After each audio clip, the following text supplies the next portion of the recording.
I was in the one that was from like way back in the day. The early 1900s where we didn't have windows. So it's nice they've got windows, Faith. Yeah, you and me both. I remember the old buildings too. Yeah. So definitely nice to see that as the kids are getting back to school.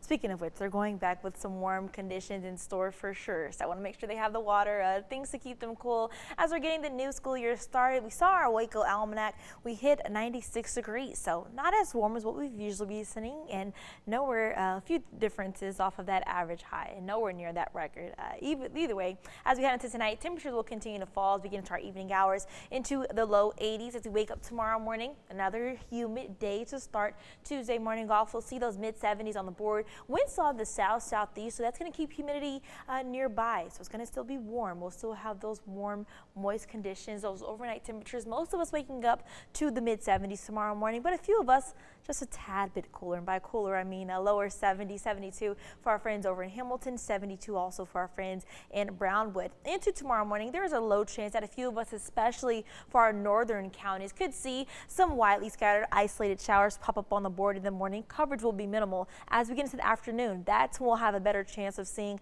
more of that isolated, widely scattered showers into our afternoon, evening hours, some of these showers could also produce a quick isolated thunderstorm or two as you're getting into your evening hours. Maybe if you have lunch or getting the kids from school, just something to keep in mind when I have a light umbrella or rain jacket. As you can see, not expecting a complete washout, but some of those showers once again could produce a quick isolated thunderstorm or two. Either way, we'll still have lots of heat in the store, not only as we get into tomorrow's forecast, but really throughout the entire week. As we get closer towards the end of the week, once we relieve ourselves a little bit more of these rain chances, temperatures will be able to warm a little bit more efficient, and that'll also help those feels like temperatures teeter along the lines of those heat advisory criteria. So that's going to be something we're keeping a close eye on. But as we're getting to the weekend, into the new week ahead, we'll slightly see a drop in that. But as you can see, heat is definitely going to be continuing into our forecast. Here's why. This is what's driving our rain chances as we head into today, tomorrow. It's the stationary front that we see well to our north, just sitting close to on the panhandle, as well as an area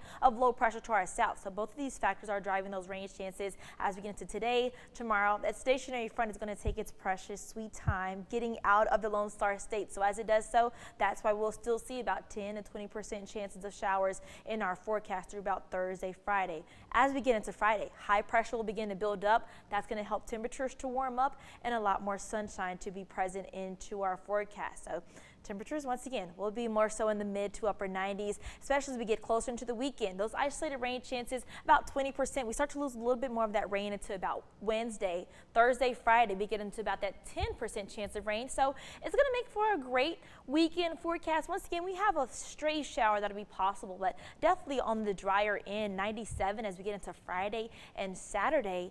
You can catch my full forecast and more 6 News on our 6 Plus News app, which you can go ahead and download for free on your smart TV. Lady Lindsay.